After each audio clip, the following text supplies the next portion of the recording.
Tá começando mais um Chablau, eu sou a Thay Chagas e sempre muitíssimo bem acompanhada de músicos, artistas, enfim, de pessoas importantes. E hoje quem tá aqui comigo é o Thiago Oliveira. Bem-vindo! Obrigado. E aí, tudo certo? Tudo certo, maravilha. Bom, muito provavelmente as pessoas te conhecem como a carinha, um dos rostos do Maglor. Sim. Mas você também tem uma carreira solo. Isso. Certo? Isso. E qual que é a maior diferença pra você de tocar com uma banda? Claro, parece uma pergunta óbvia, mas de tocar com uma banda e de sair na estrada assim, mais sozinho? Bom, a diferença é muita, né? A banda ela já tem 15 anos, 16 anos já.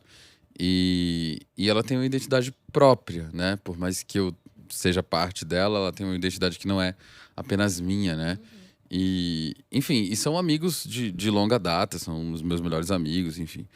E solo é uma coisa um pouco mais solitária, muito embora às vezes eu esteja rodeado até de mais pessoas, né? Mas é porque todo o trabalho ele fica, né, a cargo das coisas, das minhas ideias, enfim, sem muitas intervenções externas, né? E é isso, essa é a principal diferença, assim. E faz 6 anos que você tinha lançado o seu último álbum solo. Eu lancei o meu primeiro disco solo em 2019, foi o Boa Sorte. Eu tive sorte no início, mas foi bem antes da pandemia, então foram 3 meses de sorte e 2 anos de azar em seguida. Porque o disco, como ele foi lançado muito em cima da pandemia, acabou que ele foi estragado, né, ali. E agora, 6 anos depois, eu decidi lançar um disco novo e parece que o mundo também não vai bem. Eu ia te perguntar, o álbum se chama Canções do Velho Mundo. Isso. Esse velho mundo é o mundo antes da pandemia? É o pandêmico? Tem alguma coisa a ver ou não? Eu acho que não tem a ver com pandemia, não. Eu acho que o sentido de velho é um mundo que eu presumo é um mundo que ainda tá aqui, sabe? Eu acho que hoje a forma como as coisas são vistas hoje, né? Como as interações hoje são muito diferentes de pouquíssimo tempo atrás, né? E a forma como as relações da gente acabam ficando mais efêmeras mesmo, assim. As coisas vão se perdendo por conta de imposição de mercado, digamos assim, né? A forma da gente interagir com os próprios amigos, com as outras pessoas, a forma da gente consumir arte, ver filme, ouvir música, parece papo de doidão, mas simplificando, existe uma forma da gente viver a vida, na minha visão, que ela tá sendo esquecida porque a gente não tá prestando mais atenção nela. E ela tá aí, não tá na superfície, ela tá submersa porque hoje a velocidade das coisas não permite que a gente seja um pouco mais humano, né? É tudo mais... Vai ser cada vez mais IA. E as nossas interações, a nossa forma de se comportar vai ficar cada vez mais... Enfim, mais plástica, né? Menos orgânica, assim. Eu ouvi o disco e ele tá muito bonito e fez muito sentido isso que você falou, porque eu acho que ali você fala de relações mais genuínas, que não dependem de um terceiro elemento. Então não depende de um celular, de uma rede social, de um nada. É como as coisas eram, sei lá, de repente no tempo dos nossos avós, bisavós. Sim. Né? De um jeito mais humano, podemos dizer assim. Existe uma beleza e não é saudosismo, apesar de que... geralmente as pessoas têm essa coisa, você tá sendo saudosista, você tá sendo, né, o saudosismo não é algo legal. Não é algo legal, mas vamos combinar que, por exemplo, os filmes de hoje em dia, por exemplo, vou falar de filme, não vou falar de música, mas os filmes de hoje em dia, eles não são mais, não me parecem mais tão legais quanto antigamente, pelo menos a oferta deles. Devem existir filmes maravilhosos, mas o que a galera consome já não são, sabe? As coisas tão diferentes porque elas precisam ser feitas para vender, para bater meta, para gerar hashtag, enfim. E eu acho que, não sei nem nossos avós, né? Mas há 10, 15 anos atrás, a gente não tava nesse ritmo. Mas sim, na época dos nossos avós se vivia um pouco mais tranquilo nesse sentido, né? Só de não ter a obrigatoriedade, agora é quase que uma obrigação, né? Esse mundo que a gente vive, você ter que performar virtualmente é uma obrigação. Uma pessoa hoje sem celular é uma pessoa sem documento, né? É um pouco triste, mas é isso. E como que é pra você, assim, vindo de uma banda que já performa bastante, assim, você sente essa necessidade de pra sua carreira solo, tentar performar cada vez mais ou não? É o momento que você fala, esse momento é meu, eu vou seguir assim, não vou me importar tanto com o mainstream, por exemplo, com os desejos do mercado? Eu não posso fazer isso porque, primeiro que eu não consigo, né? Se fosse pra fazer isso, eu não estaria fazendo a música que eu faço. Eu estaria fazendo outra coisa. Então o mainstream, ele nem passa pela minha cabeça. Seria ótimo, assim, ser um cara conhecido por multidões e um artista de massa.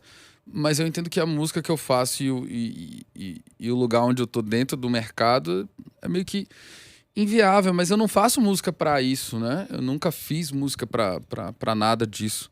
Eu faço porque é a única coisa que eu sei fazer. É o que você gosta mesmo, genuinamente. Talvez eu só seja, talvez, né? Bom nisso, né? E o que te fez querer, assim, voltar pra esse momento solo também? Claro que carreiras paralelas, né? Sim. Mas de dedicar esse tempo também pro seu trabalho solo.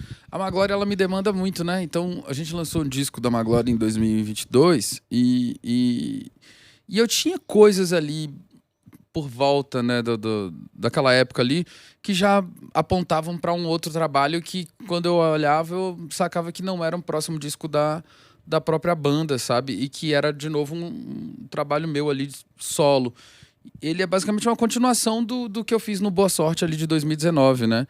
E acabou que eu fui fazendo ele e, ao mesmo tempo, a Maglória também tá já planejando fazer disco, tem que fazer outro disco agora. Terminei um, tem que fazer o outro. Porque já é uma urgência artística nossa, né?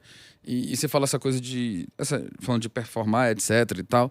E nas redes, tanto a Maglória quanto eu, nós somos, assim... o pessoal engaja muito, mas nós não temos tantos 1000 seguidores, né? Mas vocês têm fãs assíduos. A Os que gente estão com vocês, estão com vocês. E é uma coisa muito, muito, muito interessante isso, né? Eu tava conversando com um amigo hoje, ele falou que ele trabalha com... desde influencers, atores e músicos. E ele falou que tem uma dificuldade muito grande de alguns influencers que são, às vezes, do ramo da música, que tem milhões de seguidores, de colocar pessoas no show. E ele tava me perguntando dicas. Eu falei, bicho, eu faço isso há 15 anos. eu não dependia do Instagram pra colocar pessoas no show. Então é uma construção de muitos anos. Eu não sei como eu posso te ajudar. Enfim, é isso, né? A gente não performa tanto dentro da internet. Eu gostaria, né? Mas, enfim, a gente posta uma vez a cada 15 dias. Tem que melhorar muita coisa, assim. Mas eu acho que a gente tem outras preocupações também, sabe? Sim, não é o foco principal agora. A gente tem que dar um jeito, que tem que estar cada vez, né? Mas esse papo, inclusive, é super batido, assim, de internet e tal. Eu acho que a gente vai ficando velho, a gente vai descansando um pouco dessa obrigatoriedade também de estar ali o tempo todo, sendo visto e de dar atenção toda. E acredito que, como artista e compositor, também acabe atrapalhando um pouco, né? Muita informação ao mesmo tempo. Você precisa de referência às coisas, mas ali é muito de tudo e nada, né? Tudo muito raso, mas é muita informação. Eu já tem muito tempo que eu falo sobre esse assunto, assim, em entrevistas e tal. Eu sempre tenho falado que é cada vez mais difícil pro artista atingir níveis de performance alto, porque hoje o artista ele tá fazendo outras coisas, né?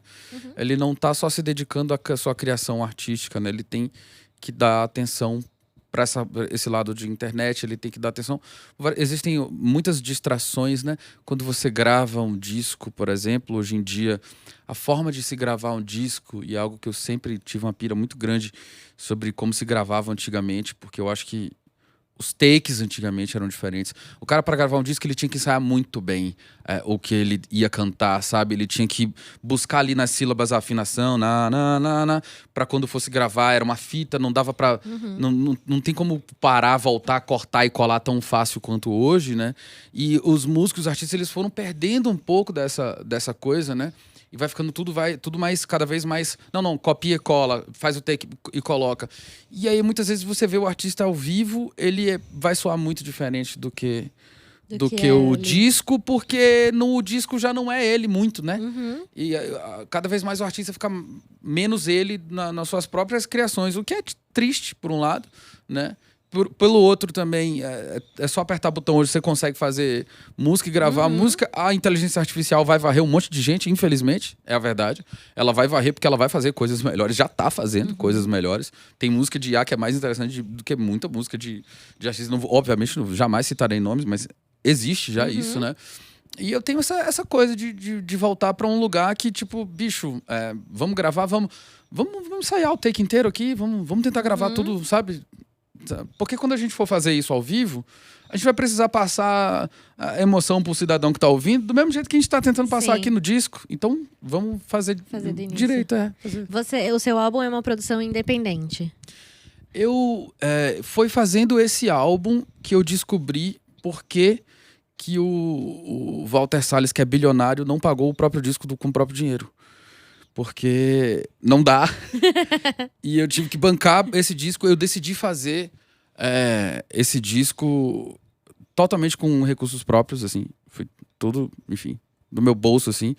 E a coisa vai parecendo um jogo do tigrinho, sabe? Ela não acaba nunca. Não acaba. E é por isso que ninguém faz disco assim, né? É muito raro o cara fazer. São muitas músicas, não é São um EP, muitas músicas por exemplo. E, por exemplo, quando a gente trabalha às vezes com gravador, etc., e principalmente nós que não somos artistas do mainstream, existe um orçamento, né? Então você tem que fazer com aquele orçamento que tá ali.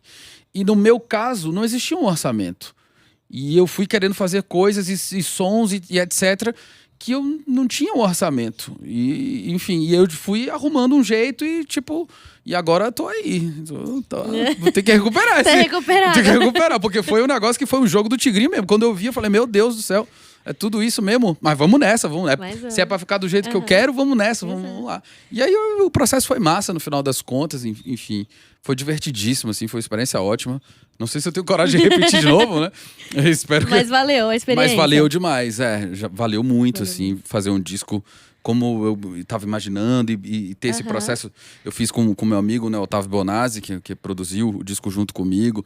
E foi um processo maravilhoso, assim, de fazer as músicas e de criar as texturas e de testar as coisas. E tipo assim, putz, precisamos de um reverb que não tem. Vamos ver se a gente acha aqui no eBay um bagulho de não sei quantos dólares. Preciso muito disso. Vamos ver, vamos dar um jeito e testar as coisas, assim. No final das contas, a gente faz porque a gente é doido mesmo, assim. Porque tem vontade, porque né? A gente tem vontade de Coragem. fazer, né? É isso. E falando em orçamento, tem até música em inglês nesse disco. Tem música em inglês. Como que surgiu essa parceria de vocês? Na verdade, eu tenho muita timidez de escrever em inglês, porque, obviamente, não é a minha língua nativa.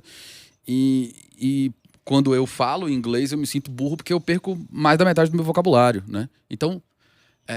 mas eu comecei compondo em inglês, assim. Minha primeira banda que eu tive de rock chamava Stainless Steel, que era tipo grunge, sabe? Que legal. E eu escrevia músicas em inglês, e aí eu perdi um pouco, assim, a vergonha nesse disco.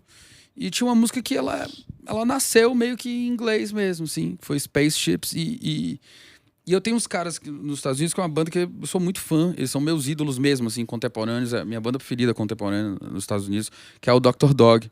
Que é, enfim, uma banda sensacional. E o baterista deles, o Eric Slick, ele também é solo, né? Ele também canta.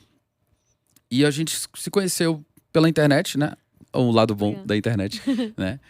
E a gente começou a conversar e tal. E aí eu falei pra ele que tem uma banda que tipo, a gente se inspira muito no trabalho do Dr. Dog, da banda dele, porque eu adoro o som dele de batera, etc e tal. Que a Gal Costa já gravou minha música, Erasmo, eu contei toda a história assim. Ele falou, putz, legal. E aí teve um dia que ele falou, we should collaborate, sabe? Tipo assim, mandou, vamos fazer um feat, vamos fazer algo. E eu tinha essa música em inglês. E aí eu falei, bicho, eu tô gravando um disco. E aí ele mandou umas coisas dele também, eu coloquei uns back vocals e futuramente talvez ele lance também. E aí ele gravou as vozes nessa música. E quando eu tava ouvindo, achei muito curioso, porque eu achei que ia ter uma parte, assim, de repente, em português, sabe? Por ser o Eric Slick, e aí do nada entra uma voz em português. Uma voz em português. Mas ficou muito legal, assim. Que demais, é muito natural. Você, muito obrigado. Com a sua, de repente, insegurança com o inglês, não dá pra perceber absolutamente nada ali. Foi um trabalho muito bem feito. Que demais, obrigado. E falando em Erasmo, Gal Costa, você já compôs pra outras pessoas? Cara, eu nunca compus pra ninguém. Geralmente a galera... Tem vontade? Sim, eu acho que é porque eu fui conhecido sou relativamente conhecido por ter músicas que foram gravadas por Gal, por Erasmo, por Pitty também. Mas, ao mesmo tempo, eu nunca compus pra eles, né? Eu nunca fiz música sob demanda, assim. Eu fiz recentemente um trabalho com a Alice Fromer, que eu produzi, e eu compus pra ela algumas músicas, né? Que foi em 2024 isso. Mas eu nunca compus pra artistas assim. Sempre que me pedem uma música, eu pego uma que já tá na gaveta há muito tempo. Porque o meu processo de composição é muito lento, né? Então, como é muito lento, eu tenho dificuldade de compor sob demanda, assim. Mas como eu tenho um volume muito grande também de coisas, né? Que ficam guardadas e que eu vou elaborando ao longo dos anos, assim. Eu tento pegar uma música que é condizente com o tema ou com o que a pessoa quer. Mas, enfim, não sou tão procurado assim, não. Sou, mas não sou tão, não. E qual que é a diferença de compor pro Thiago e compor pro Maglor? Não sei. Eu não sei. Tem música que eu... A banda tem uma forma já, né? Eu sei quando os caras vão gostar da música, já. Ou quando os caras vão sentir a vontade pra compartilhar. E também tem um lado... que são duas coisas diferentes, mas é a mesma pessoa fazendo. Então, tem a ver uma coisa com a outra. Mas o meu trabalho ele é um pouco mais intro, assim, né? A Maglória é muito mais solar, muito mais cheia de coisas. E ela tem uma linguagem muito própria. Eu acho que quando eu vou fazendo a música, eu deixo ela... Depois que ela tá pronta, assim, aí muito depois eu olho e falo assim... eu acho que eu vou botar isso aqui na Maglória. Então, isso aqui... Não tem muito critério, na verdade. Infelizmente, eu não consegui responder sua pergunta. Tudo bem. Mas você acha que a carreira solo ela te dá um pouco de liberdade em alguma coisa que, de repente, na banda você não consegue ter? Eu acho que não é nem liberdade. Eu acho que é escape mesmo de você colocar pra fora outras coisas que você precisa colocar. Que a banda não supre tudo, né? São outras necessidades artísticas, assim. E porque liberdade na Maglória eu tenho muito, apesar dos caras mandarem nos arranjos, né? Os caras têm uma forma muito própria, assim. A banda tem uma cara... A banda é uma coisa só ali, um jeito de fazer as coisas. E eu contribuo com a parte, assim, do negócio. Qual que é a sua música favorita do seu novo álbum, Canções do Velho Mundo? Eu acho que Xaxinca. Por quê? Porque eu acho que ela foi a que ficou mais ela ficou 100%, não, 95,6% próximo de como ela toca de como ela tocava na minha cabeça antes de gravar. Ela ficou muito próxima, assim. O que faltou? E eu não sei. Eu imagino, não sei. Não, ficou 100%, ela faltou nada não, de instrumento estava tudo lá mesmo. Não sei. Às vezes a gente imagina a música, porque assim, quando eu componho, eu imagino todos os arranjos, né, na minha cabeça. E até a mixagem, né? Então, às vezes no processo, assim, não chega no 100%, mas chega muito próximo. E ela foi um barato gravar, assim. Gravei com o Rafael Lira, que é amigo também, que gravou bateria. E a gente ficou brisando na levada de batera até chegar a levada certa. E a batidinha com o violãozinho foi ficando massa, assim.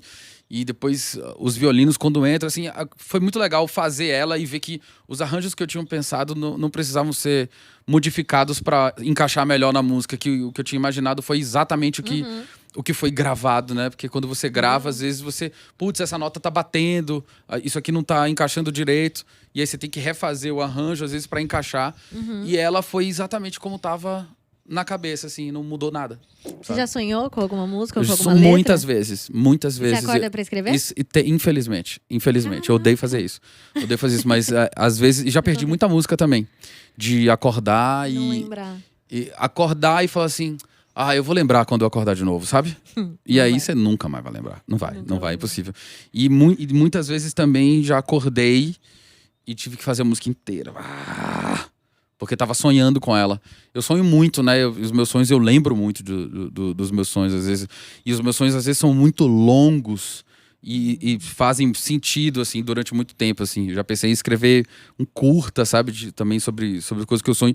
E geralmente trilha sonora sempre rola no meu sonho. Tá tocando, né? Eu acho que eu tenho isso... Acho que todo mundo deve ter, né? Não sei se fica toda hora tocando musiquinha na sua cabeça. Só que, no caso, são as musiquinhas que vai criando. Que você tá compondo. Que não sei controlar. É mais intimista. Não sei controlar. Não é a música que você tá ouvindo no rádio que fica na sua cabeça. Às vezes eu tô cantando um bagulho que eu falei, eu acho que isso não é de ninguém, acho que é meu. então vou fazer. Sim, é mais ou menos isso. Que outros artistas do mundo atual você acha que também fazem canções do velho mundo e não só um mainstream, assim? Cara, tem muita gente. A Josiara faz. O Zé Ibarra faz.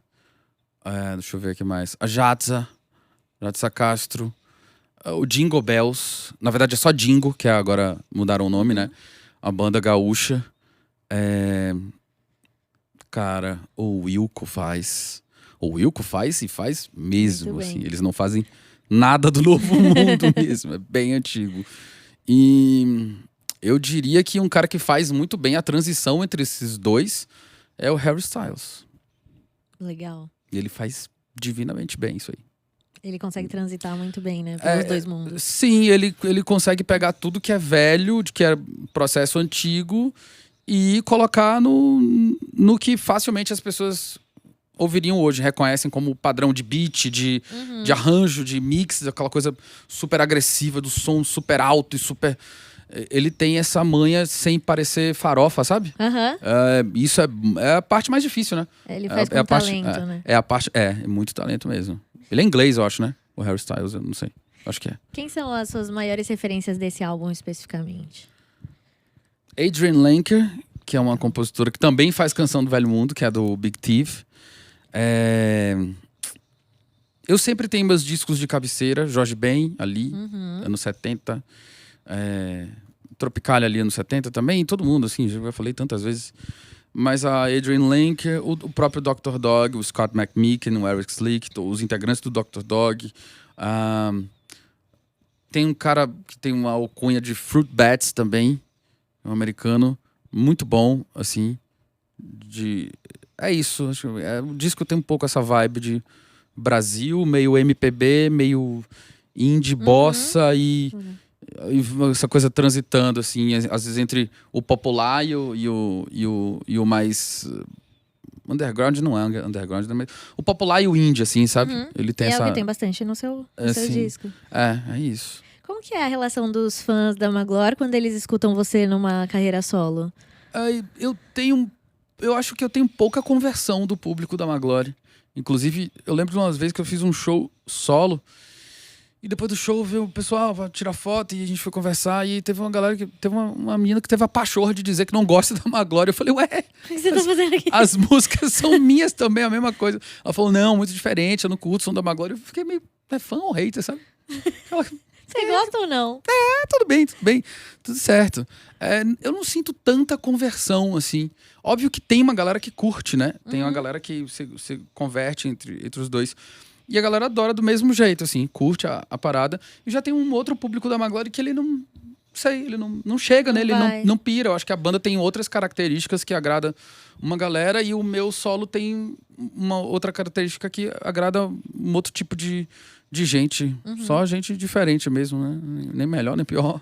Você acha que pode ter uma música nesse disco que seja subestimada pelas pessoas, mas que vale dar mais atenção pra ela? Bom, subestimado eu sou, né? Então, muitos. Eu acho que Eu Nasci Pra Você. Eu Nasci Pra Você é uma música que à primeira vista, assim, ela parece inofensiva, assim. Mas se você der chance... Sim. Vai. Pega, sim. Tem coisas que, às vezes, de primeira as pessoas não pegam, mas aí, do nada, viram favoritas e tal. Um amigo meu que ouviu o disco, ele falou, esse é um disco que se você ouvir lavando a louça distraído, ele não vai pegar tanto. Se você prestar atenção, ele vai pegar. Legal. Então eu só tenho uma chance, ouvir prestando atenção. Por favor, não lavem a louça ouvindo disco. Pode lavar, mas presta atenção. Quem conseguir fazer duas coisas ao mesmo tempo, tá nem ótimo. sempre dá. Eu não consigo. E quais são os próximos passos, assim, depois do lançamento do disco? O que você pretende ou o que você almeja? Fazer outro. Escrever o próximo já. Sim, escrever o próximo e, enfim, continuar com a minha vida de músico. E eu acho que é isso, tocar, né? Tipo assim, tem essa coisa de no Brasil tá mais difícil, né? Também tocar, fazer turnê. Pra artista independente tá muito difícil porque os custos são... muito altos. Às vezes deixam tudo meio inoperante. Eu acho que isso dentro da indústria da música, né, também. Até fora eu vi uma matéria do Garbage, da Shirley Manson, né? Que ela falou que não dá mais pra viajar do jeito que viaja, que o custo dos ingressos vão ficar mais caros e ela não sabe se a banda vai dar conta de tocar. Eu falei, putz, se o Garbage tá passando por isso, nós estamos ferrados aqui, né? E de certa forma é uma dificuldade. E solo é mais difícil ainda, né?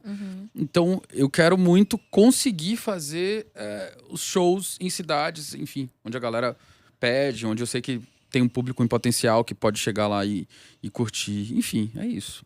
Queria agradecer muito a sua presença e Eu o que seu agradeço. tempo. E sempre que tiver novidades, novos álbuns, falamos sobre esse, mas quando tiver spoiler ou novidades dos próximos, o Xablau tá de portas abertas para te receber aqui. Muito obrigado, Thay. Valeu demais. Obrigada, Valeu. Thiago.